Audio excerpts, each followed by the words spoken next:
Bonjour à tous.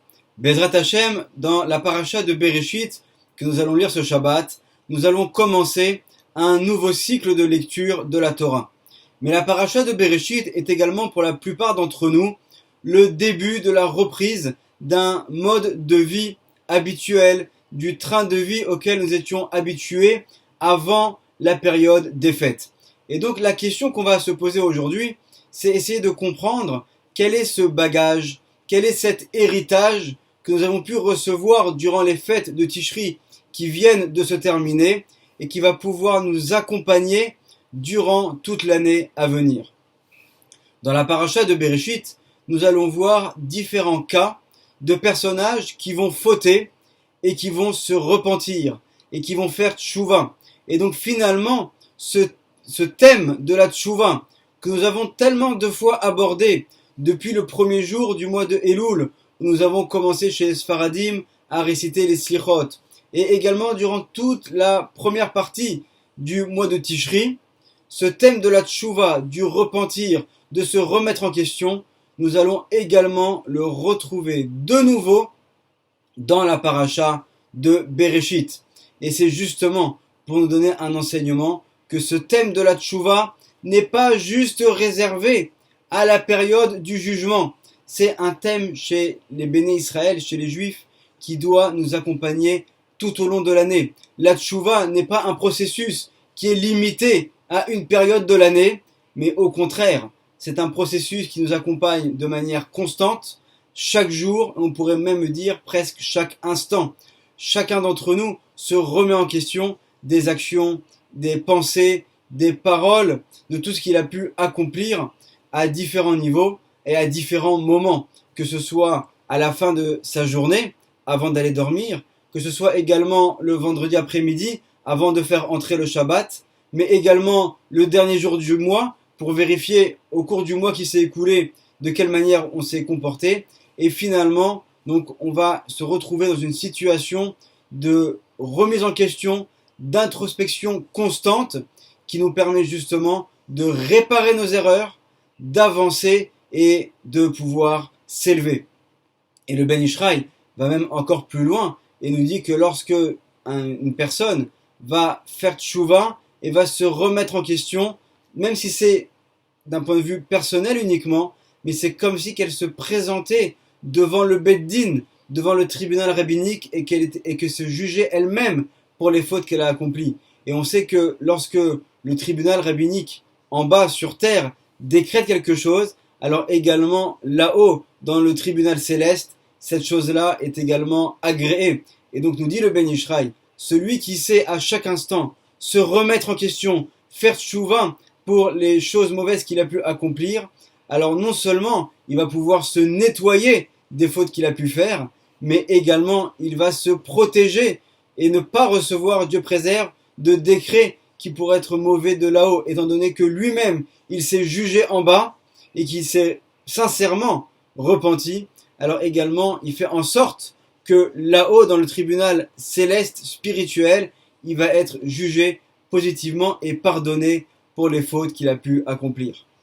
Dans la paracha de Bereshit, nous allons assister à deux événements principaux avec à chaque fois une faute qui va être accomplie avec des personnages différents. La première, c'est la faute bien connue d'Adam et Chava qui ont mangé du fruit interdit dans le Gan Eden.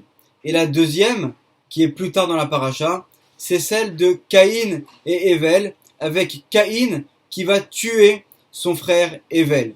Et ce qui est intéressant, ce sont les paroles du Midrash, dans le Midrash Rabbah, sur la paracha de Bereshit, au chapitre 22, paragraphe 13, où on nous rapporte la rencontre qu'il va y avoir entre Adam Arishon qui a fauté et également Caïn qui a fauté. Et on va voir tout de suite donc le dialogue qu'il va y avoir entre eux. Donc dans la paracha de Bereshit, au chapitre 4, verset 16, il est dit Vayetse Caïn milifne Hashem. Donc après que Caïn a parlé avec Hashem une fois qu'il a fauté, il va donc sortir. Et ensuite on nous dit dans le Midrash Pagabo Adam Arishon. Donc il a rencontré Caïn, son père, Adam Arishon. Amarlo, donc Adam Arishon lui a dit Mana asabedincha, de quelle manière as-tu été jugé? C'est-à-dire qu'apparemment, Adam avait entendu que son fils avait fauté, mais il ne savait pas quelle avait été la sentence qui avait été décrétée contre lui. Amarlo, qu'est-ce que lui répond Caïn? Asiti tshuva, venit pasharti. J'ai fait tshuva et j'ai été pardonné. Nous dit à ce moment-là Rashi, parce qu'il faut savoir que Rashi a commenté également une partie du Midrash, et il nous dit Kolomar yatsatin naki, ve'ainu vayetse Caïn. Donc ici Rashi fait un jeu de mots et nous dit que du fait que Caïn a fait tchouva et s'est repenti de sa faute, alors finalement on pourrait donc inverser les lettres de son prénom, et donc Caïn qui s'écrit Kouf Yud Nun, on pourrait également l'écrire Nun Kouf Yud, qui signifie Naki, celui qui est propre, celui qui s'est en fait nettoyé de ses fautes. Et là, donc, quelle va être la réaction d'Adam Arishon? Itril Adam Arishon, metaper alpanav, Amar. Donc, Adam Arishon, il a été vraiment choqué par ce qu'il vient d'entendre. Et il lui dit, Kar i kocha shel tshuva. Quoi? Telle est la force de la tshuva. Ve'ani lo haiti yodea. Et moi, je ne le savais pas. Miyad, immédiatement, Amad Adam Arishon ve'amar. À ce moment-là, Adam Arishon va se tenir debout et va dire, donc ce qui est dit dans les Tehilim, dans le psaume numéro 92, au premier et deuxième verset, Mizmor Shir Leyom HaShabbat. Donc c'est le chant qui va être récité en l'honneur du Shabbat. Et juste pour la parenthèse, le Midrash poursuit et nous dit, Amar Rav Levi, donc Rav Levi nous enseigne, à Mizmor Azé, donc ce Tehilim-là que nous récitons tous les vendredis soirs, Adam Arishon Amaro. C'est Adam Arishon qui a été le premier finalement à le réciter. Venishtakar Midoro. Et ça a été oublié ensuite dans sa génération. Uba Moshe Vechidesho al Shmo. Donc Moshe également va être celui qui va se rappeler de cet enseignement, de ce Mizmor Tehilim. Mizmor Shir Leyom HaShabbat, Tov Leodot Lachem. Donc, et on voit que lorsqu'on dit Mizmor Shir Leyom HaShabbat, si on prend la première lettre de chacun des mots et qu'on la met donc dans le bon ordre, on trouve le mot les Moshe pour Moshe. Donc il y a également une allusion dans le début de ce Perek de Tehilim qui fait aussi allusion à Moshe Rabbeinu. Alors, ce qui apparaît dans ce Midrash, c'est ce que nous dit le Ben Ishraï dans un de ses livres qui a été imprimé tout récemment grâce à des parchemins qui ont été retrouvés à lui, qui avaient été rapportés de Bagdad par son petit-fils et qui n'avaient jamais été imprimés jusqu'à maintenant. Ça a été imprimé il y a environ 1 an. Et donc le Ben Ishraï nous dit, c'est assez étonnant parce que selon ce dialogue qu'il y a eu entre Caïn et Adam Arishon, on n'a pas l'impression que Adam Arishon ne connaissait pas ce qu'était la tchouva. On a plutôt le sentiment que Adam Arishon n'avait pas encore compris quelle était la force de la tchouva. Mais il n'est pas surpris ici par l'existence même de la tchouva, mais plutôt par la force et par l'ampleur que va avoir la tchouva. Alors on ne sera pas étonné que Adam Arishon connaissait déjà le principe de la tchouva, du repentir, et d'ailleurs cela nous est rapporté dans la Gemara, dans le traité de Psachim, à la page numéro 54, où il est dit la chose suivante. Ve'a Tanya, donc on a enseigné dans une braïta, c'est-à-dire c'est un texte de l'époque de la Mishnah, mais qui n'a pas été introduite par Rabbi Yehuda Hanassi dans le texte lui-même de la Mishnah. Mais c'est un enseignement donc des sages de cette époque-là. Shiv'at varim nivreu kodem shenivra haolam. 7 choses ont été créées avant que ne soit créé le monde. Ve'eluen, et quelles sont ces 7 choses-là? Torah, donc on voit que la Torah également a précédé la création du monde. Ou tshuva, et également la tshuva a été créée avant même la création du monde. Alors bien sûr, il faudrait développer beaucoup plus cette Gemara pour essayer de la comprendre en profondeur, mais on voit ici que finalement, on pourrait dire que le libre arbitre avait déjà été créé antérieurement à la création d'Adam Arishon. Et donc directement après, lorsque Adam prend conscience de la force de la tchouva grâce à son fils Caïn, donc il dit Tov leodot l'Hachem, donc qu'il est bon de remercier Hachem, et nous disent nos sages dans les commentateurs, mais également dans le Midrash sur ce Tehilim, qu'en fait le mot leodot, ça vient donc de Odaya, du fait de remercier Hachem, mais c'est également la même racine que le mot vidouille, de se repentir. Et donc Adam a eu une joie particulière de voir qu'il avait la possibilité de se repentir. Et d'ailleurs, l'un des commentateurs nous dit que c'est justement juste après ça que Adam Arishon va donc se faire souffrir et rentrer dans une période très longue de tchouva, comme c'est rapporté dans la Gemara, dans le traité de Hérouvin, à la page 18 au deuxième versant, où il est dit Aya Rabbi Meir Omer. Donc Rabbi Meir nous enseignait Adam Arishon, Chassid Gadol Aya. Donc Adam Arishon, c'était quelqu'un d'un niveau extrêmement élevé, c'était un grand chassid, quelqu'un qui faisait du zèle, qui faisait plus que ce qu'il faut en faire. Kevan Shera'a, Sheniknasa Mita Aliado, étant donné qu'il a vu qu'à cause de lui, la mort a été décrétée sur le monde. Yashav Beta'anit Mea Ushloshim Shana. Il est resté à jeûner pendant 130 ans. Ou Piresh Minaisha Mea Ushloshim Shana. Et il s'est séparé de Chava durant 130 ans. Et ainsi de suite, la Gemara nous raconte donc de quelle manière Adam s'est fait souffrir à ce moment-là pour mériter que sa tchouva, que son repentir soit agréé devant Hachem. Mais on ne comprend toujours pas quel était cet étonnement qu'a eu Adam Arishon en entendant les paroles de son fils Caïn. Et pour le comprendre, on va citer les paroles du Harizal rapportées par son élève Rabbi Chaim Vital dans un livre qui s'appelle le Sha'ar Ma'amare Rashbi. C'est un livre de commentaires selon la Kabbalah, selon les enseignements du Harizal, sur le texte du Zohar. Et concernant donc le commentaire sur les Tikkuné à Zohar, sur le Tikkun numéro 69, on nous rapporte en fait que dans la Torah, nous avons deux types de mitzvot. Les mitzvot assez, donc les mitzvot qui sont des mitzvot positives, où nous devons donc accomplir une action, faire quelque chose, et au contraire, nous avons les mitzvot lota assez, donc qui sont les mitzvot qu'on pourrait appeler donc négatives, qui correspondent à tous les interdits qui sont prescrits par la Torah. Et nous dit le Rabbi Chaim Vital dans ce livre, en fait, toutes les mitzvot positives sont rattachées à ce qu'on pourrait appeler les chassadim, c'est-à-dire le côté de la miséricorde d'Hachem, c'est-à-dire que leur essence vient là-haut dans les mondes spirituels supérieurs, du côté qui correspond plutôt au côté droit, qui est le côté du chesed. Tandis que toutes les mitzvot négatives viennent du côté, qui serait plutôt le côté gauche chez nous, qui est en fait le côté du din, de la gvura, qui correspond à l'attribut des rigueurs d'Hachem. Et donc, nous explique par rapport à cela le Ben Ishraï, étant donné que la tchouva, le repentir, est considéré comme une mitzvah elle-même, le fait de se repentir et de demander pardon pour ses fautes, c'est en soi une mitzvah.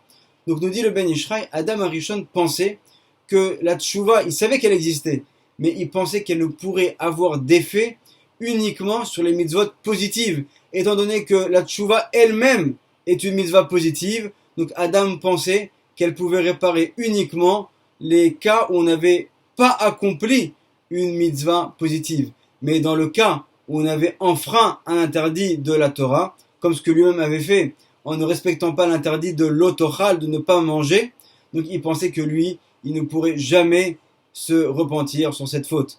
Mais lorsqu'il a vu que Caïn, son fils, a pu lui faire tchouva alors qu'il avait enfreint l'interdit de l'otirtsar, de ne pas assassiner son prochain, alors il a compris que lui aussi, Adam, avait une possibilité, avait un potentiel de pouvoir faire tchouva et de pouvoir se repentir pour la faute qu'il avait fait.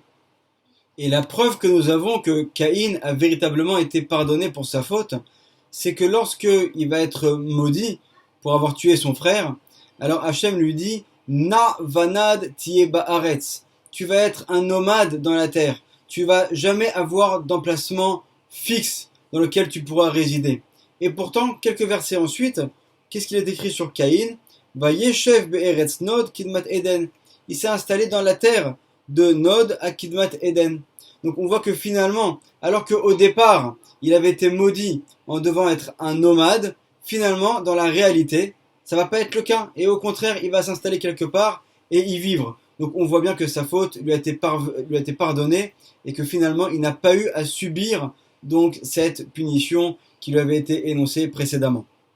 Et lorsque Adam, Arishon, prend conscience de cela, alors il va tout de suite remercier Hachem, et à ce moment-là il dit Mizmor Shir Leyom HaShabbat. Donc il va dire un chant pour le jour du Shabbat, qui est en fait un jour d'élévation, mais nous dit le Ben Ishraï, le mot HaShabbat, si on inverse les lettres, alors on retrouve le mot Tshuva, sans le vav, mais on peut également le prononcer de cette manière-là. Donc on voit également que Adam Arishon, il va pas seulement remercier Hachem pour le Shabbat, mais il va remercier Hachem pour ce jour de Tshuva, ce jour où Tov Leodot l'Hachem, ce jour où on peut faire pas seulement que remercier Hachem, mais également faire un vidouille et demander pardon pour les fautes que nous avons accomplies.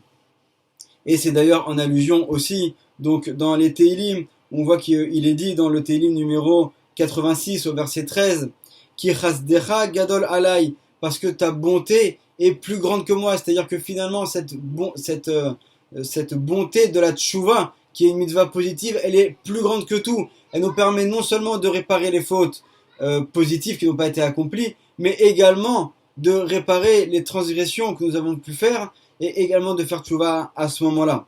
Et le verset poursuit dans les Teilim du roi David, où il est dit Ve'itzalta nafshi, et donc tu vas sauver mon âme, Mishéol Tartia, donc du gouffre profond, c'est-à-dire en fait du Geinam, par le fait que nous pouvons faire cette chouva qui est rattachée à la miséricorde d'Hachem, alors nous pouvons être sauvés, Dieu préserve, de toutes les punitions. Alors de quelle manière fonctionne la tchouva? Et là le Ben Ishraï va nous donner donc un exemple pour nous apprendre à avoir une attitude qui va être une attitude qui soit toujours équilibrée. D'ailleurs on remarquera que la Torah veut toujours favoriser cette attitude du juste milieu, cette attitude équilibrée, et la Torah en général condamne quasiment tout le temps les extrêmes, quels qu'ils soient. Et donc c'est ce que nous allons voir ici, grâce à une histoire que nous raconte le Ben Ishraï. Le Ben Ishraï nous raconte l'histoire d'un cavalier qui devait se rendre de la ville de Khela en Irak vers la ville de Bagdad. Alors nous, pour simplifier l'histoire, on va dire qu'il devait se rendre de la ville de Haïfa jusqu'à Yerushalayim. Et voilà qu'en chemin, il rencontre un individu qui apparemment vit à l'extérieur, une sorte de nomade, qui lui demande, il lui dit « Prends-moi avec toi en cheval ». Alors là, à ce moment-là, le cavalier lui dit « Il n'y a pas de problème, je suis d'accord de te prendre, mais où souhaites-tu aller ?» Il lui dit « Je souhaite aller à Yerushalayim ». « Il n'y a pas de problème, alors je te prends ». Et voilà donc ce nomade monte sur le cheval, mais le cavalier fait une erreur, c'est qu'au lieu de mettre cet individu derrière lui, il le met devant lui. Et donc finalement, ce nomade, une fois qu'il est monté sur le cheval et qu'il peut tenir les rênes, qu'est-ce qu'il fait? Il fait faire demi-tour au cheval et il prend la direction de Haïfa. Donc finalement, il fait demi-tour. Il va à l'inverse de la direction vers laquelle voulait aller le cavalier.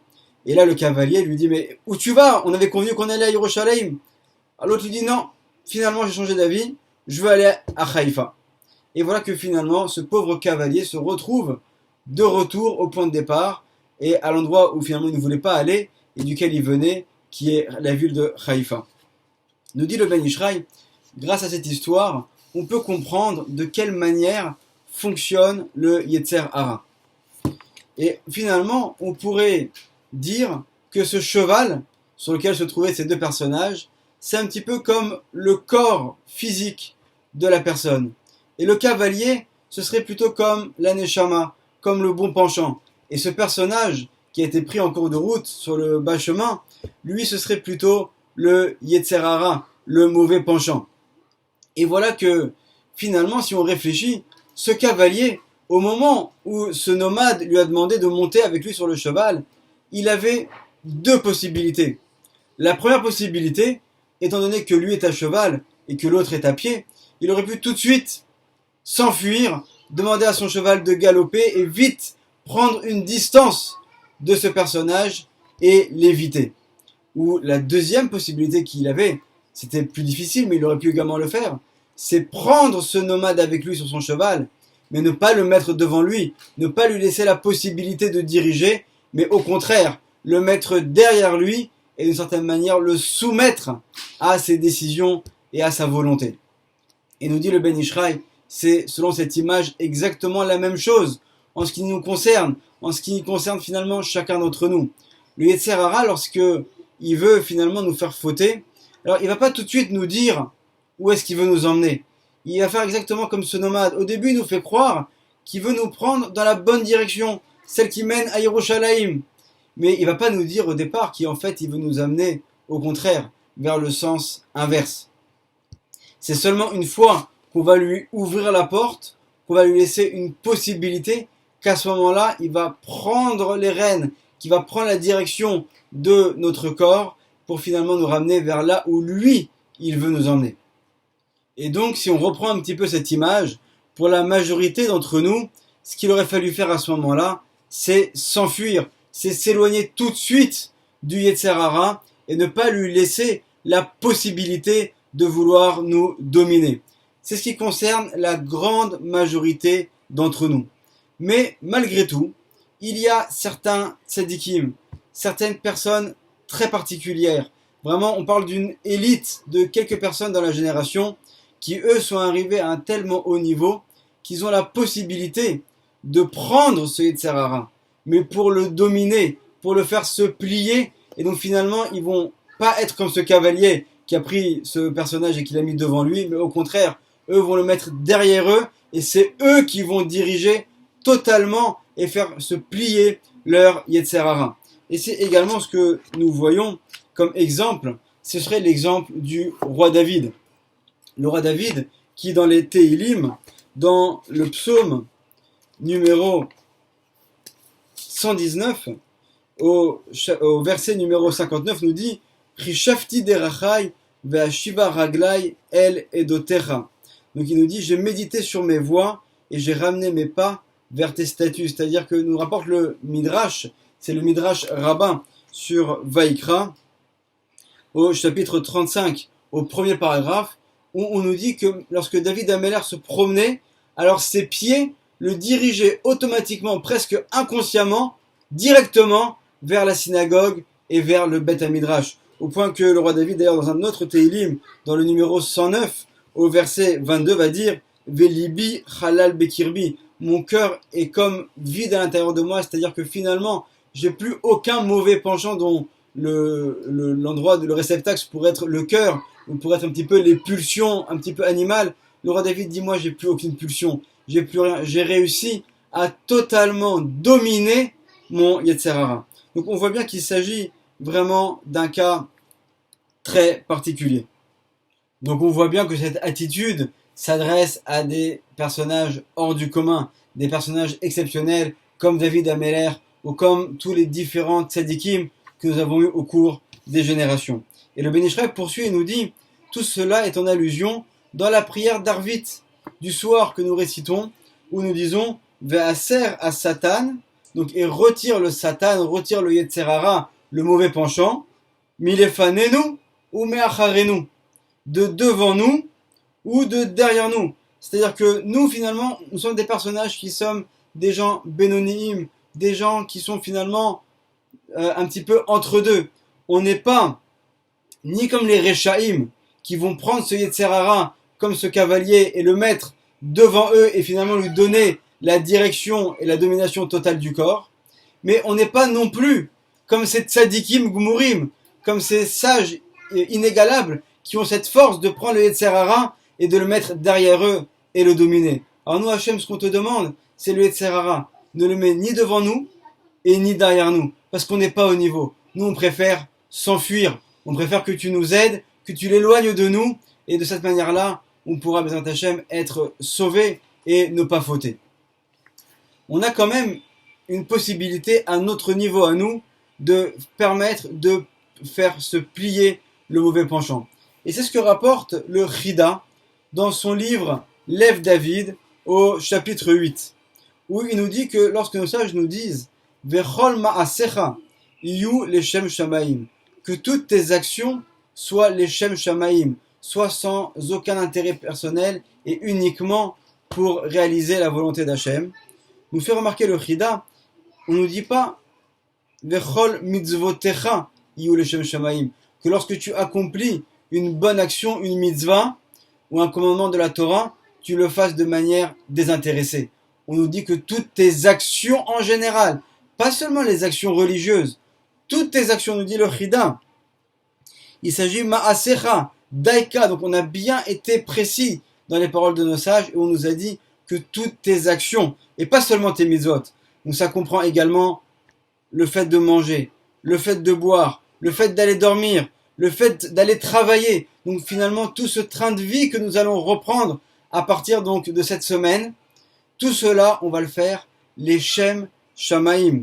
Et nous dit à ce moment-là le Chida, ou basé nesa ayetzer ara tov kaasher maasecha agufaniim vegashmiim be'aviyut chomer akur haolam hazeh isabu bilchatan leshem shamaim. Finalement, qu'est-ce qu'on va faire? On va réussir à prendre des actions qui sont des actions matérielles, qui sont l'action donc de faire du commerce, d'aller travailler, de respecter également tous les interdits de la Torah dans le domaine du travail, et ils sont très nombreux.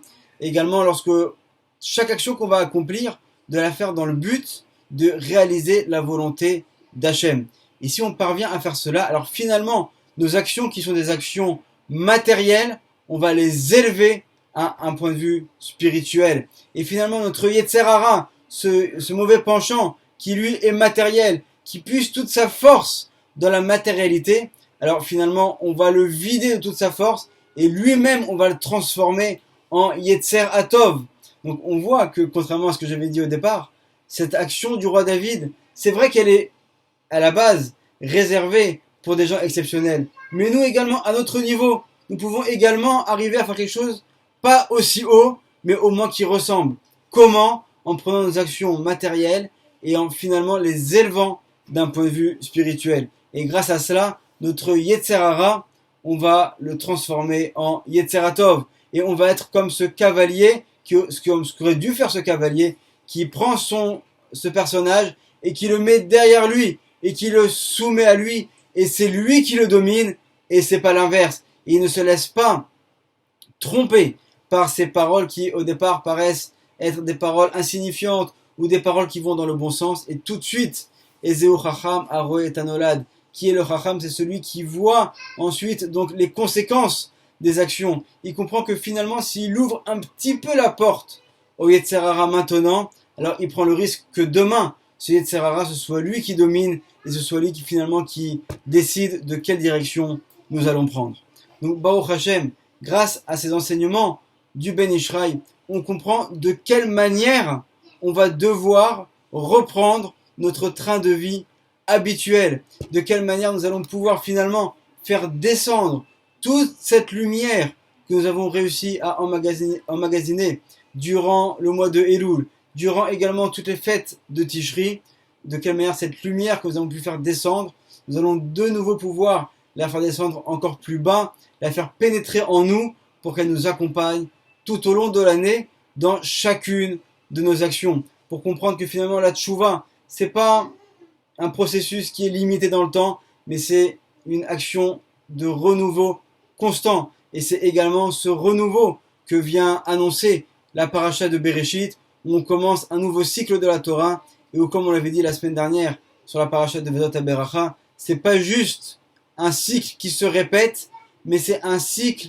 d'élévation, où à chaque fois on répète, mais à un niveau qui va être plus haut, où on va pouvoir de nouveau s'élever, réussir finalement à tirer les enseignements de la période passée et à les élever pour de nouveau avancer et recommencer, mais à un niveau qui va être plus élevé. Et Bezrat Hashem, c'est grâce à cela que cette année pourra être une année, Bezrat Hashem, de joie, une année de santé, une année de bonheur et de prospérité pour tout le Ham Israël. Amen ve Amen. Shabbat Shalom.